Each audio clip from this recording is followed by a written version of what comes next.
વડોદરાની MS યુનિવર્સિટીમાં બેદરકારીપૂર્વક car ચલાવનારને પોલીસે કાયદાનું ભાન કરાવ્યું છે।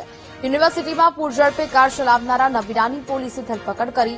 આરોપીએ ગઈકાલે MSUમાં બેદરકારીપૂર્વક કાર ચલાવી હતી અને જેમાં પૂરઝડપે કાર ચલાવવાનો આ વિડીયો સોશિયલ મીડિયા પર વાયરલ થયો હતો। સયાજીગંજ પોલીસે વિડીયોને આધારે કાર ચાલક કરણ ભાભોરની ધરપકડ કરી।